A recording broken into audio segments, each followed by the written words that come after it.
Hey, friend, welcome back to the Invisible Illness Club podcast, the place where we talk honestly about life, faith, and chronic illness. Today, we're diving deep into the kind of story that sticks with you. I'm talking with Melissa Smith, the founder of Grace and Glory Virtual Services, a woman who lives with cerebral palsy, multiple chronic illnesses, and a faith that shines through it all. Melissa's journey isn't wrapped in a neat bow. It's full of valleys, real pain, and moments that would have crushed a lot of people. But through it all, she's found purpose, offering biblical encouragement and support to others walking similar roads. So if you've ever wondered how to keep going when your body says no, or if you've wrestled with how faith fits into chronic illness, grab your tea, get cozy, and listen in. Are you struggling to stay positive and hopeful while dealing with your chronic illness? Has your illness impacted your relationship with family and friends? Do you want to regain your sense of belonging and have more love and compassion for yourself? Welcome to the Invisible Illness Club. If you're ready to learn how to live a hope-filled life with your chronic illness, grab your favorite drink and listen in. Melissa, welcome to the podcast. I'm so honored to have you here. Let's start with just the basics. Can you tell us a little bit about your story and what led you to start Grace and Glory Virtual Services? Sure. Thank you, April. I actually am a chronic illness warrior.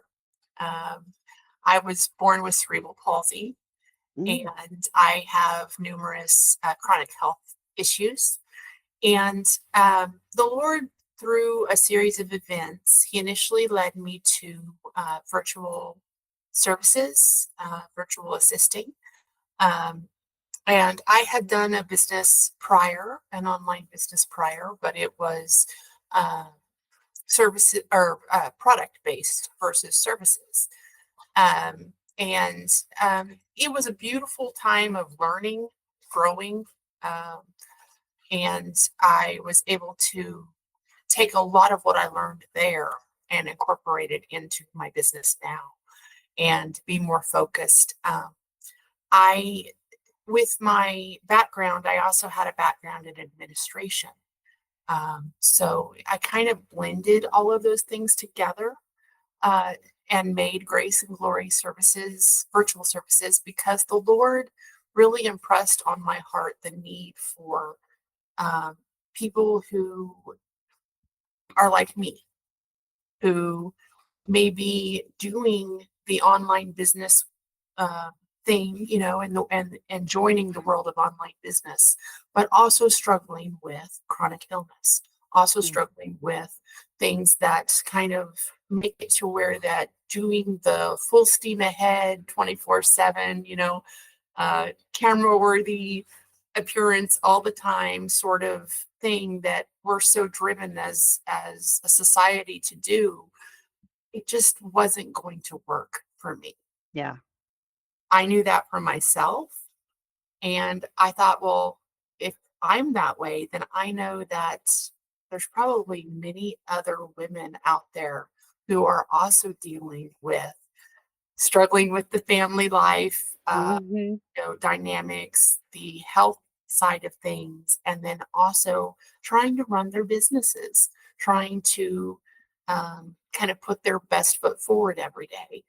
And so that's why I created Grace and Glory Virtual Services, because I can help from the background.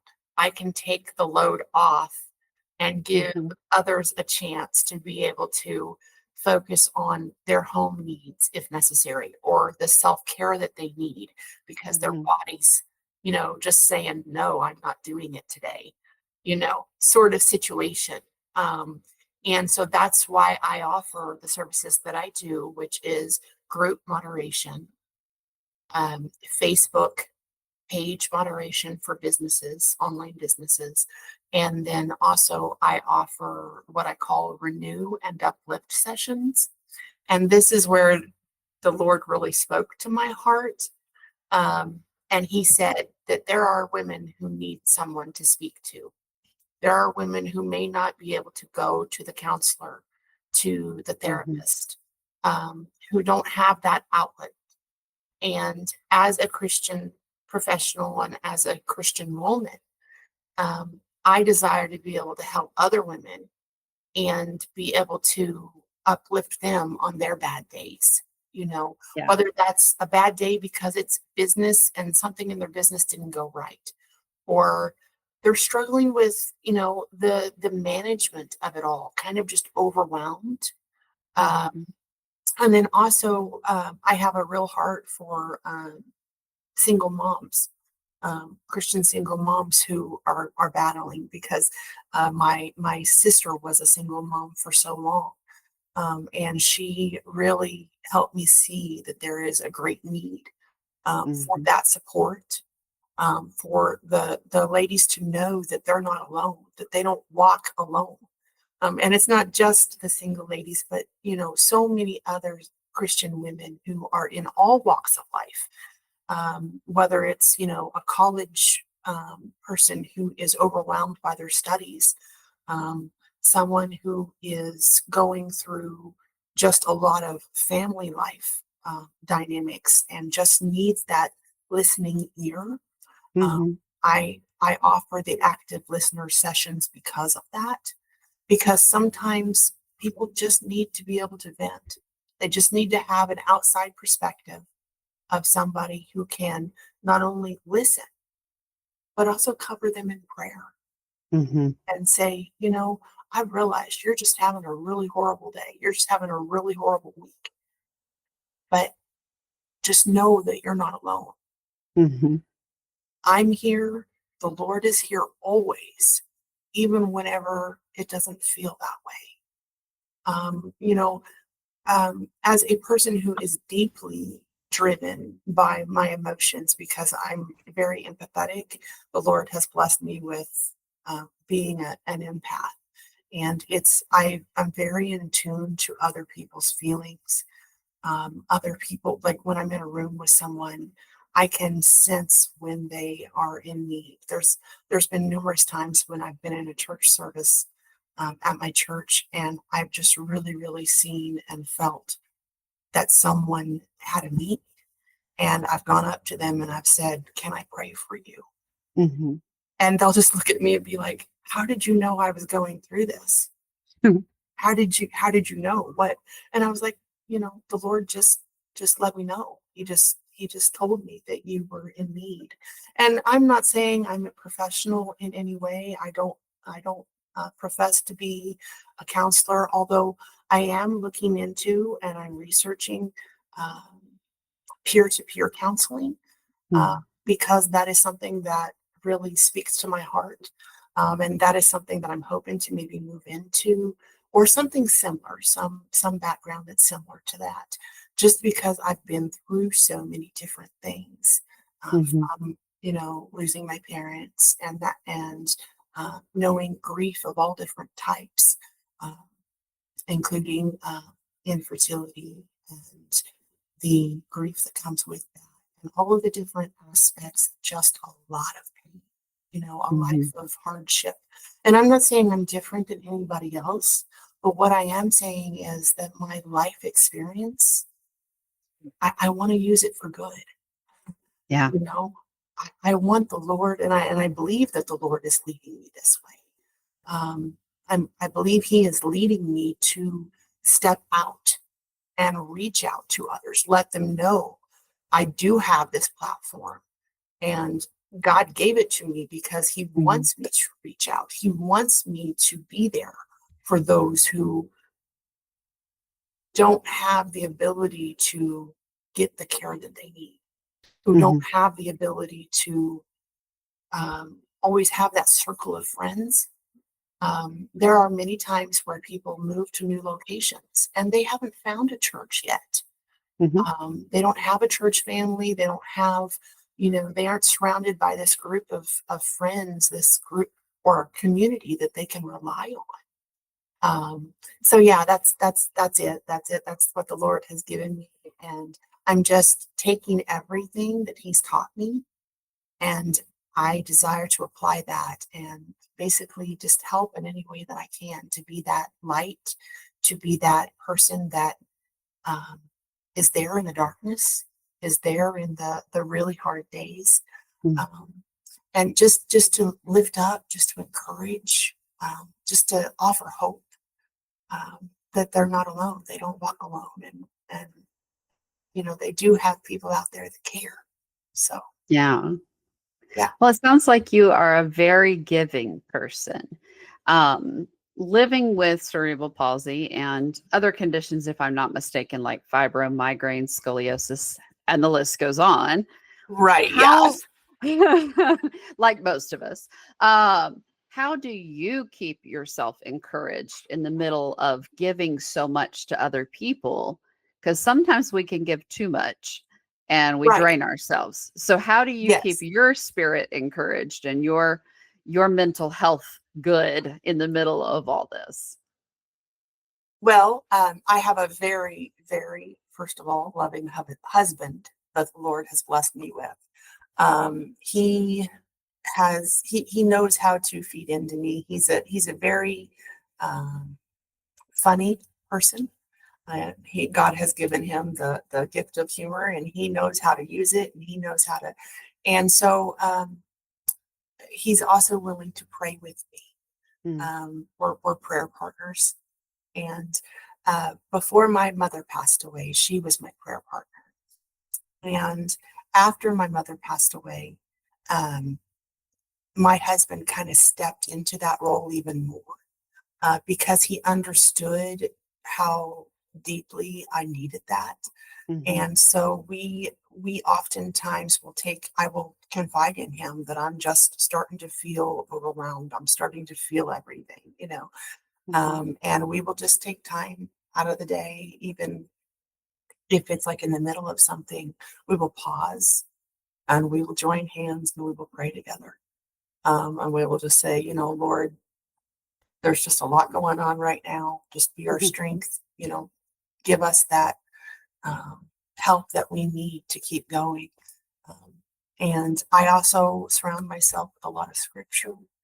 I love to be able to. I have a few close friends that I reach out to, and whenever I am having a particularly hard day, I will say, listen, I could use some prayer today if you wouldn't mind offering one on my behalf. You know, um, I'm not perfect in any way, and there are days I do get overwhelmed. There are days that um, I'm just like, okay, Lord, I'm done. Yeah. You know it's Right. it's like, I'm just kind of depleted today, and I'm just done for today. So you're just gonna have to carry me.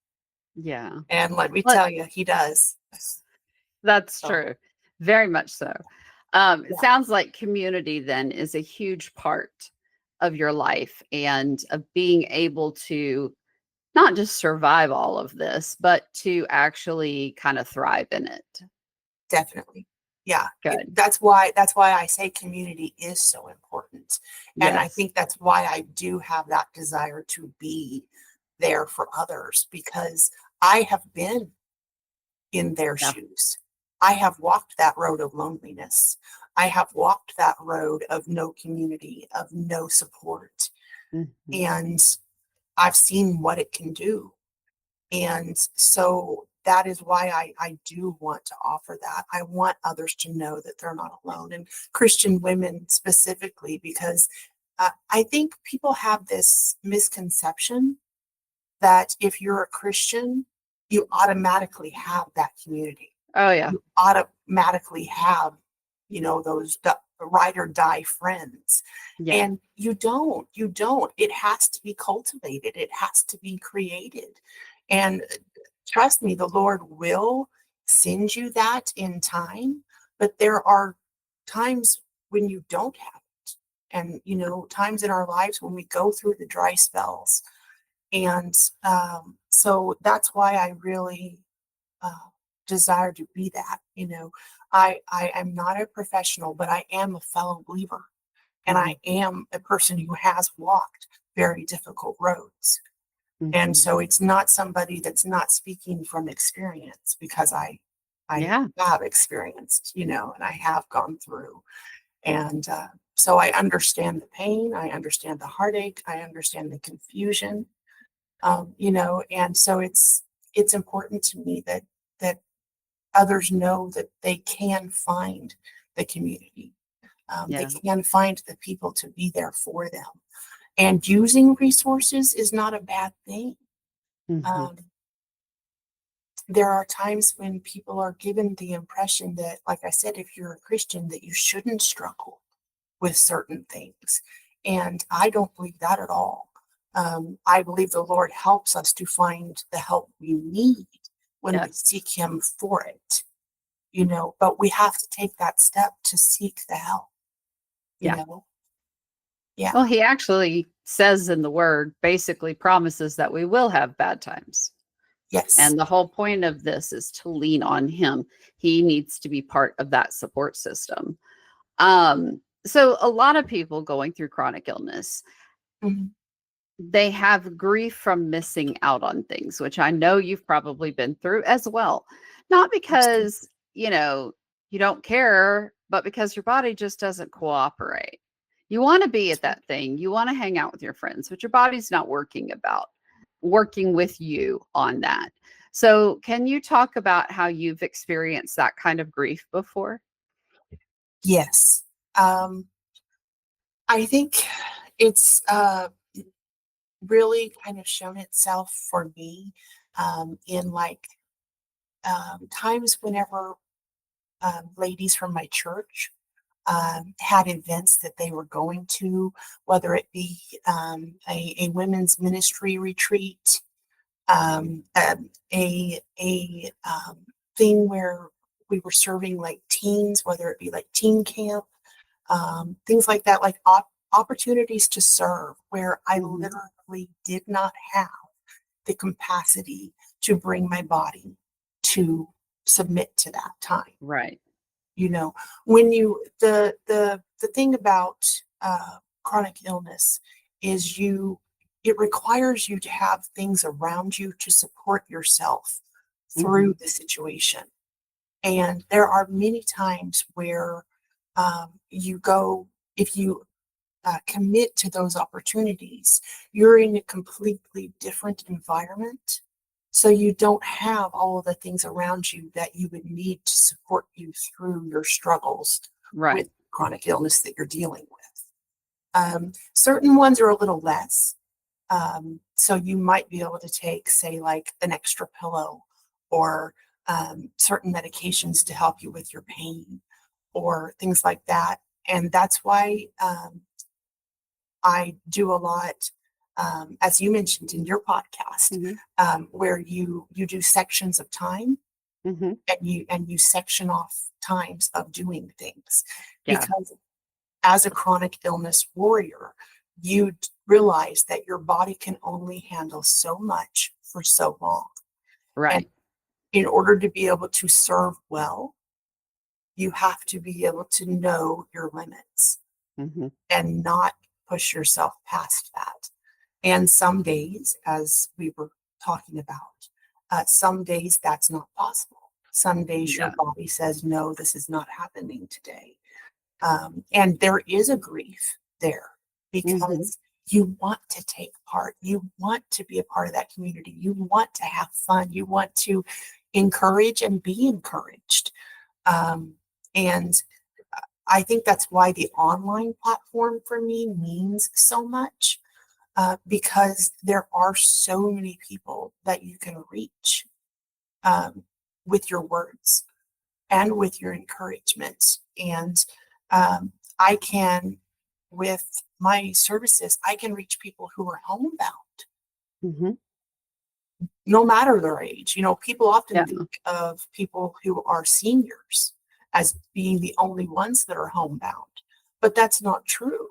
If you have a disability, if you have a chronic illness, if you're a caregiver yourself, a lot of times you don't have the opportunities to go out visiting. You don't have the opportunities to go out and spend time giving yourself self-care. Hmm. Um, you know, so you need someone to be able to, pull up online and say, listen, could you pray for me today? Because I'm going through this. Or, Yeah. even just confiding in those moments of, um, you know, as a caregiver, like the overwhelm that you feel and needing somebody to be there for you because you need to be able to get back into the right headspace to be able to care for the ones that you love. Right. So there's different aspects to it. There's different sides to all of it.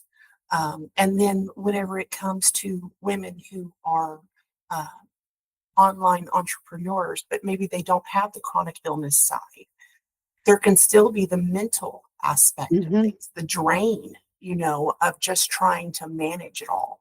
And that's where, for me, my services would come in as a virtual assistant, helping with community groups and helping with um, people who are doing like podcasts or Hmm. videos like Bible studies, Bible teachings, and those sorts of kind of communities where I can step in and moderate. I can step in and help. It's just that extra hand behind the scenes so that you can focus on your audience. You can focus on your community and not have to think about, oh, I have to answer all these questions, but I also have to go and do this. And Right. then there's too many irons in the fire, and you get overwhelmed because you're like, how am I supposed to handle it all on my own? As happens with a solo Yes. entrepreneur. Yes. Right, Where you exactly. got to be everything and do everything. It's difficult. Yes. Yes, it sure is. It sure is. So, something you've mentioned to me Yes. Mhm. was something very powerful in your story, Yeah. where you survive a near death experience during surgery. Yes. Would you be able to share what happened and how that kind of changed your life? Absolutely. I was going through or planning to go through infertility treatments. Hmm. Um, I believe we had done one cycle at the time um, of IUI. It was not IVF, it was IUI. And my doctor at the time, I was seeing a specialist, an infertility specialist. And he had told me that my endometriosis and polycystic ovaries, all of that, I had a severe case. It was to the point where I needed surgery again, and um, my insides needed to be cleaned up and everything in order for things to be at all successful in our next attempt with the IUI. So we went in, and he went in and cleaned me up and everything. And I actually came through the surgery okay. And I thought everything was okay. And I went home with my husband, and we it was like over the weekend. It was like a Friday, Hmm. and then there was like a weekend. It's Uh, always a Friday. yeah, yeah. And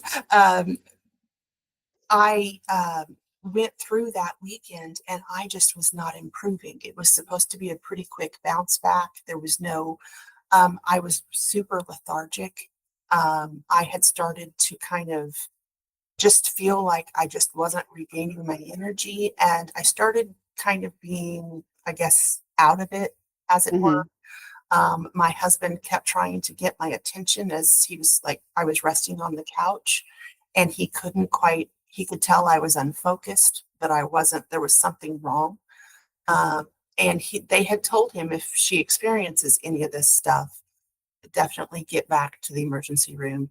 So he called the nurse that was working with my fertility specialist at Hmm. the time. He called her up and he told her about what was going on. And she said, get her to the emergency room now. Hmm. Something's not right. You need to get her to the emergency room. And by that time, I was so weak, I could barely stand up. We got to the emergency room, and instead of my blood pressure and vital signs being high, like a fever and all of that, I was super, super low. All my Hmm. numbers were like Yeah. crazy low. And that like immediately sent bells off to the nurses and everything. Yeah, I imagine. Yeah. And I had it basically what had happened was The doctor had, in the course of the surgery, he had nicked my bowel, my smaller intestine, and I had been leaking inside of my system for 2 days. Mm, And that was leading to an incredible amount of infection, an incredible amount of a lot of stuff right. that was killing me. It was literally killing me. Yeah. Um, but actually, before they realized exactly what was going on, the radiologist, they had planned to do an enema because they thought I was just backed up from the surgery. Mm, They told me, "We'll do an enema, you'll be fine, and you'll be able to go home." Well, before they performed that, they insisted that I get scanned first, and I know without a doubt in my mind this was the Lord, because I went and I got that scan, and the radiologist who was the tech, it wasn't even the doctor, it was the tech. right. He caught that there was a nick in my bowel, Wow. and he saw that there I was leaking internally, like everywhere. Right. And he when they realized that, the doctor immediately went to my husband and he was like, "Call her family now, get them here Yeah. because she may not make it through this." Yeah. That's such a dangerous thing to have happen, Yeah. um, at all. Yes. You often hear perforated bowel stories, and those people end up dying Yes. because infection is the biggest risk to the body. Yes. Um, so that is absolutely incredible Yeah. that you survived that. I have no doubt the Lord was with me. I mean, Mm, he had to have, because the doctor was so terrified about what was happening, because he was not a gut specialist. right. He was not a bowel doctor. He was, infertility. So he knew nothing about the bowel. Yeah.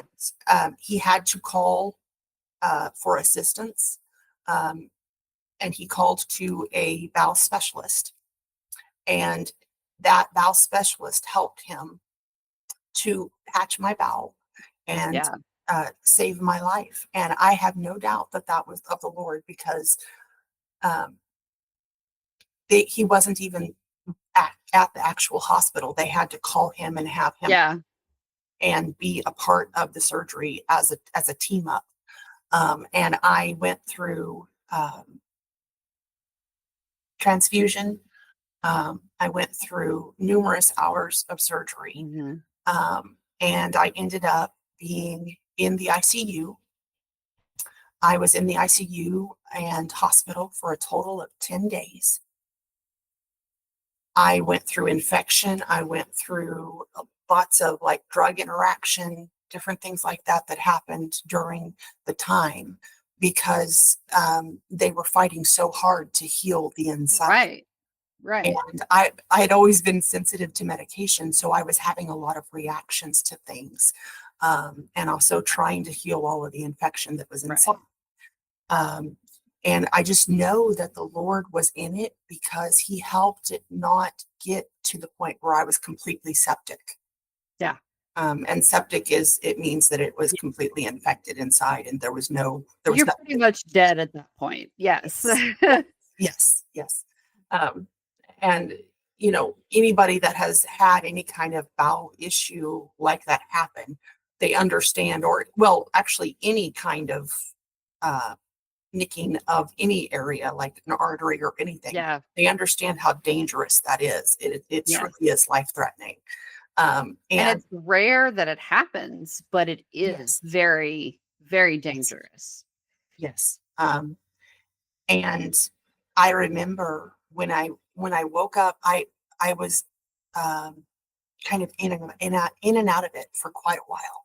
Hmm. I remember vaguely that my aunt and my uncle came up basically to say goodbye Yeah. um, to me.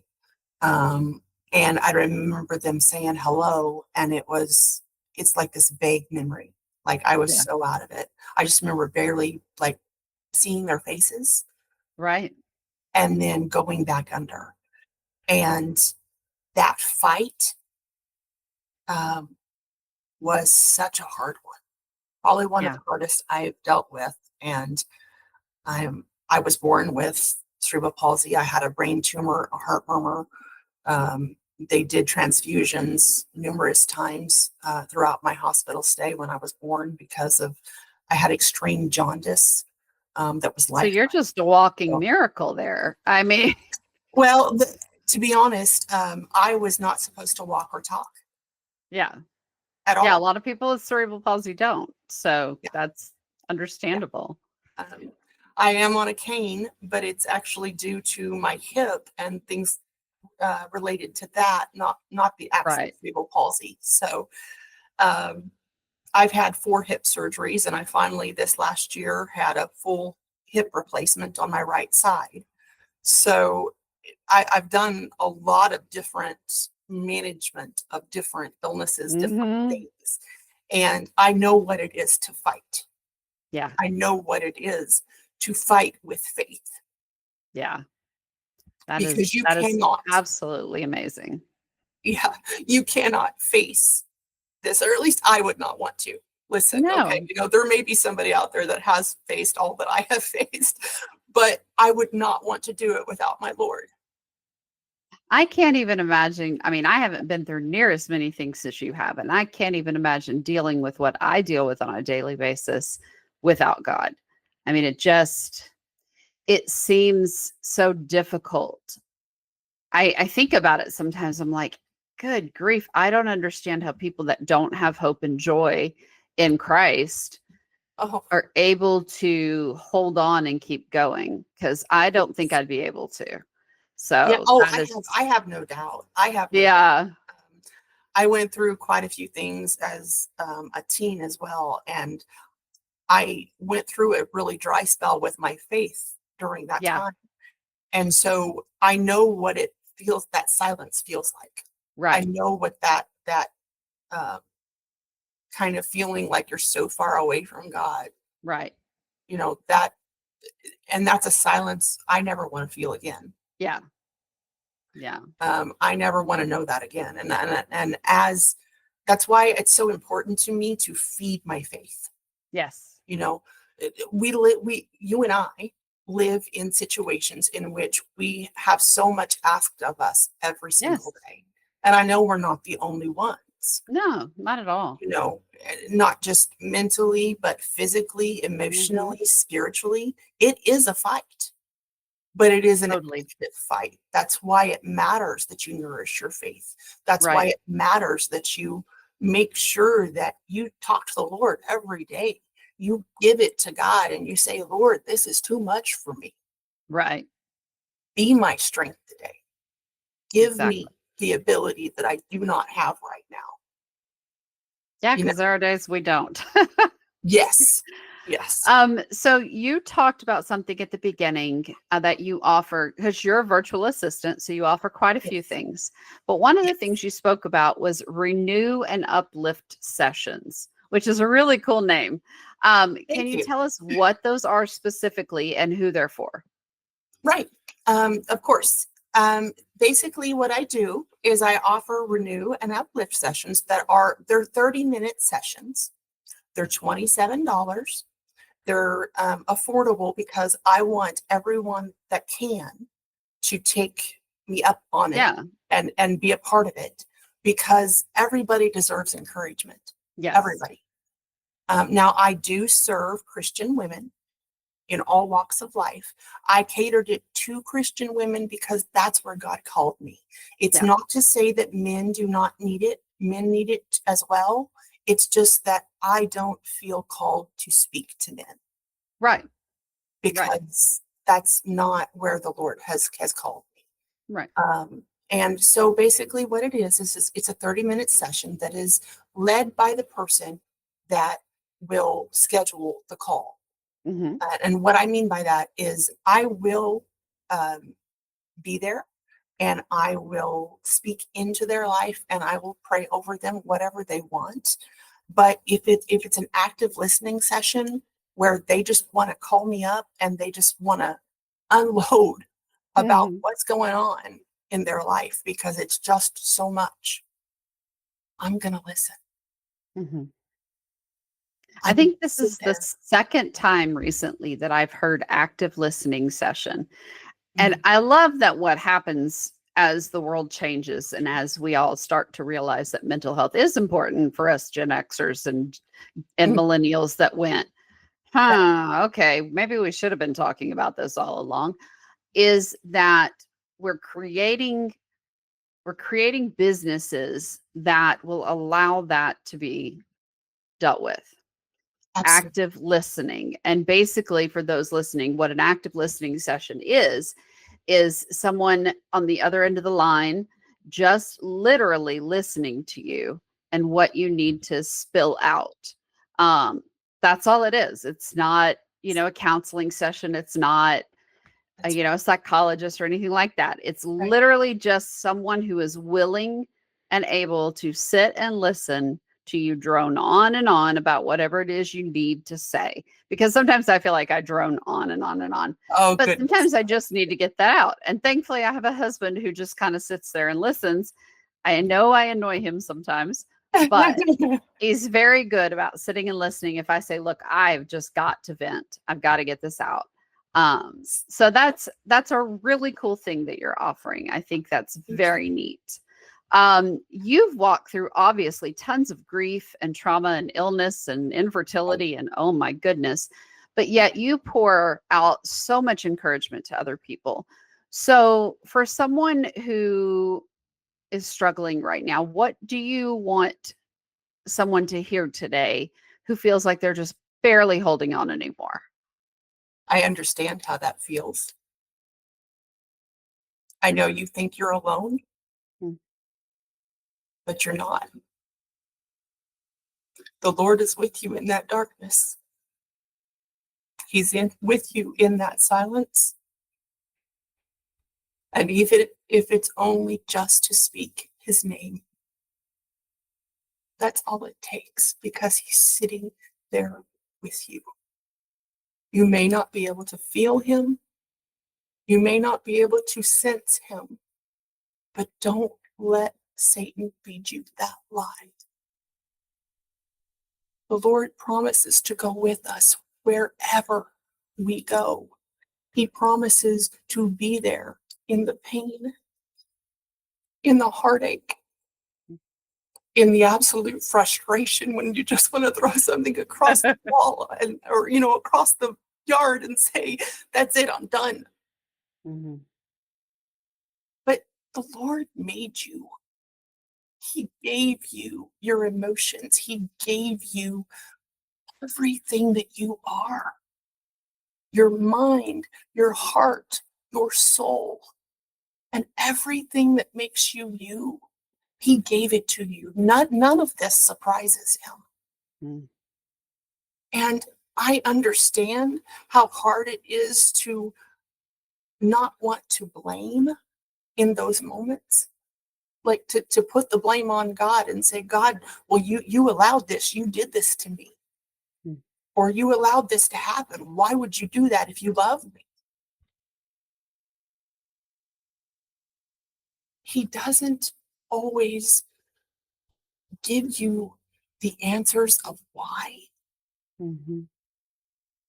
but he will help you through it. He always has a purpose. To think that I would have gone through all that I have been through and not allow the Lord to let me help someone else. That was why. Mm. Did it hurt? Absolutely. Was it crazy hard? Yes. Yeah.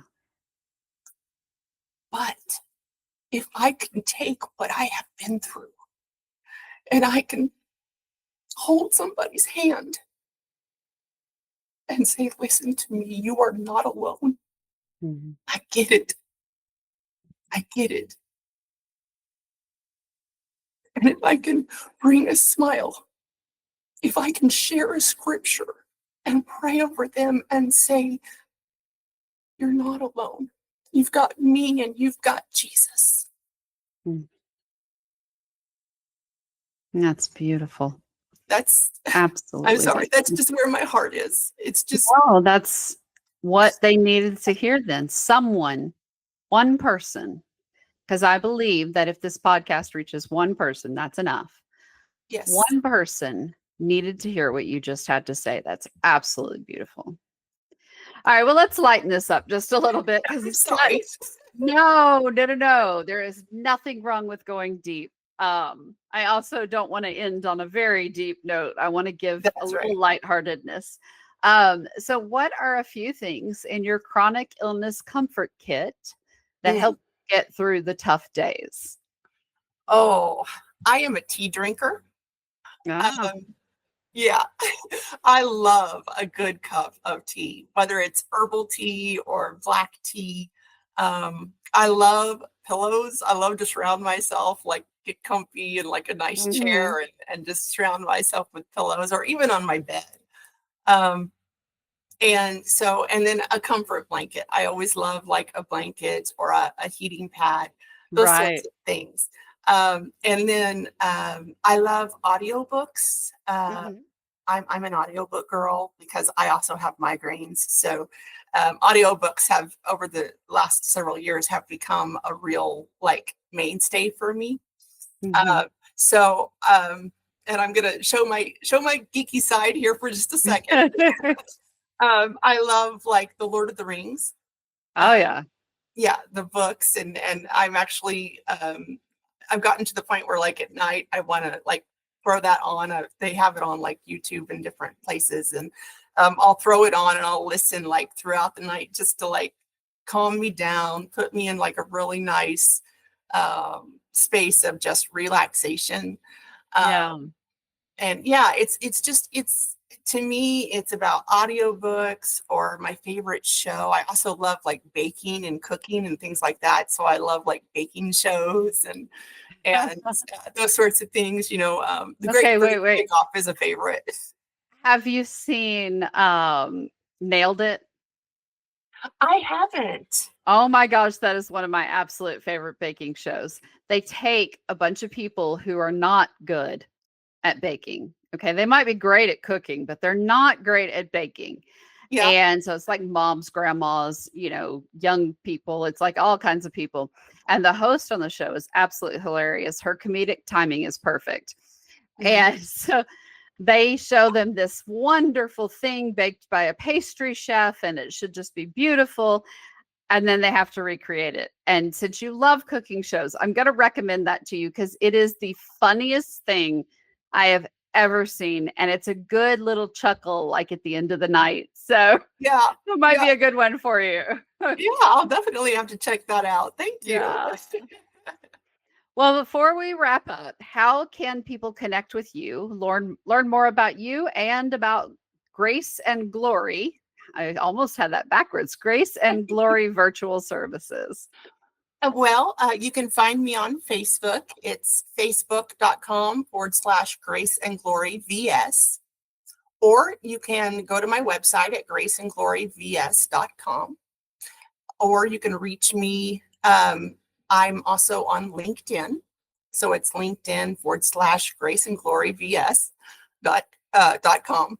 And then, so I actually, I have a Pinterest that I'm working on, but I'm not quite there yet. So I didn't want to share that address just yet. I But understand. um, basically, you can even DM me. You don't in I was on Instagram, but it just wasn't quite working for me. Yeah. So I feel like that's not really my scene. I'm a little bit old fashioned that way. That's Might not a be bad dating thing. myself a little bit here. That's all right. I hate Facebook and I'm mostly on Instagram and TikTok. So it all depends on what flows with you and your Yes. space. Well, Melissa, thank you so much for sharing your heart and your journey. I know so many women listening today felt seen, heard, and maybe even a little bit more hopeful. So thank you. Thank you, April, for inviting me. It's been an absolute blessing and pleasure to be here. Thanks for hanging out with me today. If this episode spoke to you, share it with a friend who gets it. And if you haven't yet, be sure to subscribe so you don't miss what's coming next. Until then, take care of yourself. You're doing better than you think.